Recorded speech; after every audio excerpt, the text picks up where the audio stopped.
Lição 8. A renovação espiritual do crente. E o texto áureo está em 2 Coríntios 4,16, que diz assim: por isso, não desfalecemos, mas ainda que o nosso homem exterior, significa o homem adâmico, como eu e você fisicamente, se corrompa, como de fato, o nosso ser externo, mesmo com todo cuidado e saúde, mas ele vai retornando ao pó.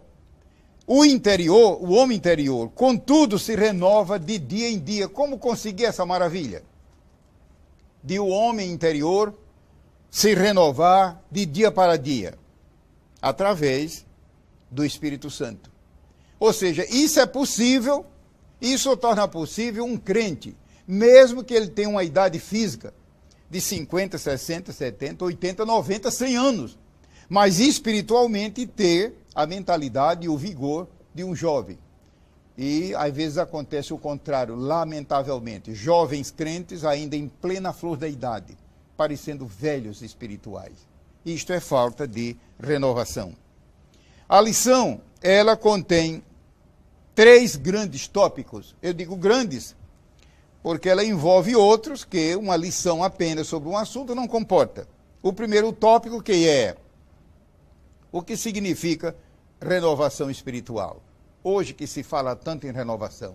Renovação política, renovação acadêmica, renovação disso, renovação daquilo, renovação de estoque. Renovação é o termo, mas espiritualmente não esqueçamos. Se nós não cuidarmos de nos renovar espiritualmente do Senhor, nós entraremos pelo caminho da velhice espiritual. O segundo tópico que é a necessidade da renovação. Por quê? E o terceiro é a constância, que não basta a pessoa declarar e sentir-se renovada no espírito, restaurada, revigorada, reavivada, como queira usar o termo, avivada, é preciso manter o avivamento. O que significa renovação espiritual? Certamente os telespectadores vão se lembrar do grande homem de Deus que foi o salmista Davi. Ele, nos seus salmos, de vez em quando, ele clama pela renovação. Em muitos lugares ele diz: vivifica-nos, Senhor, vivifica-nos, vivifica-nos, vivifica-nos. Eu creio que era o Espírito Santo falando desta época, que hoje está à disposição de todo crente em nosso Senhor Jesus Cristo. Pergunto eu, será que Davi experimentou aquela época? Eu não digo que não, porque, quem sabe, pequenos casos de renovação. Nós temos o segundo tópico da lição, que é a necessidade da renovação espiritual. Ou seja, Deus não nos chama, Deus não deseja que o crente seja como se fosse uma espécie de lago. Lago é uma coisa circunscrita. Você sabe que lago é uma coisa fechada. Lago, quando é lago mesmo, não tem saída. Não. A Bíblia diz que o crente deve ser como um rio. Inclusive, quando Jesus falou disso em João capítulo 7, dentro desse segundo tópico da lição, inclusive a transcrição está na revista. Ele diz ali no capítulo 7 que será como o rio de água viva quando o Espírito vier sobre a igreja.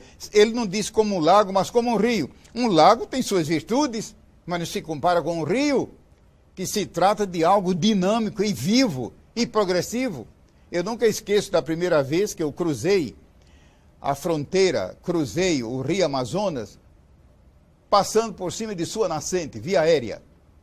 Eu observei que a nascente do Amazonas, lá no Peru, é apenas um filetezinho d'água. Entretanto, quando ele desemboca no estado do Pará, é de grande largura, centenas de quilômetros. É exatamente a figura que a Bíblia nos apresenta desse assunto de renovação. Ou seja, Deus nos chamou não apenas para ser um lago. O lago, a meu ver, fala de egoísmo. O lago vive para si.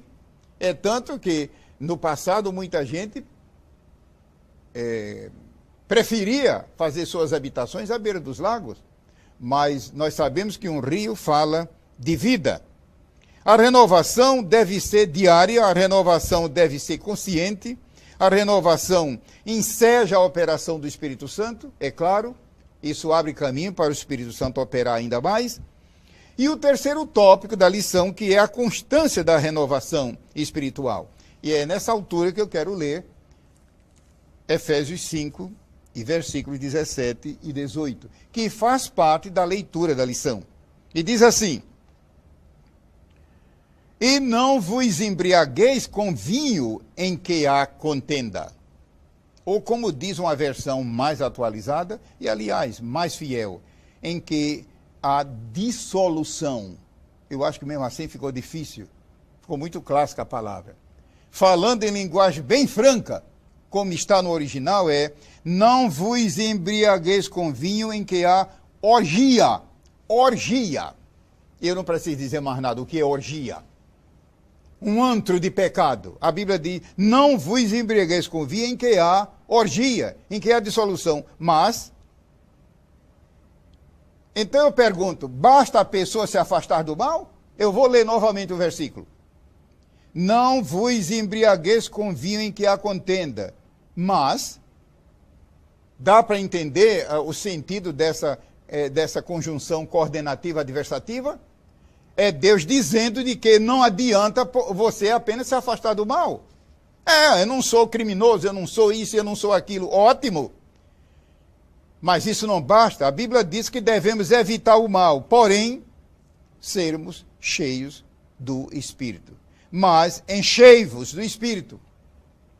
E eu creio que a maior parte já sabe que essa expressão não se consegue tradução para a língua portuguesa, a não ser um comentário muito longo, porque a frase, como estamos vendo, ela está no imperativo. Mas, ao mesmo tempo, a frase está no infinito presente. Enfim, uma riqueza. Ao pé da letra, a frase diz o seguinte: deixai-vos continuar enchendo-vos do Espírito. Vou repetir. É claro que é uma tradução livre, mas eu tenho convicção do que estou dizendo pela misericórdia de Deus. Ao pé da letra, a frase diz: deixai-vos continuar enchendo-vos. Querendo dizer que só o Espírito Santo é que enche. E querendo dizer que o crente tem sua participação. Deixai-vos encher continuamente do Espírito. Então, é uma lição que deve marcar a nossa vida. Mesmo que você seja um crente veterano, quem sabe herói de muitas batalhas espirituais, lembre-se, a nossa renovação não é permanente, a menos que ela seja conservada. Conservada. A mensagem da Bíblia é: o fogo arderá continuamente no altar. Não se apagará. E você entende o que quer dizer apagar? Significa que se o fogo não for alimentado, ele se apaga. E espiritualmente é o que acontece na vida de muitos. Que essa lição seja uma bênção para todos.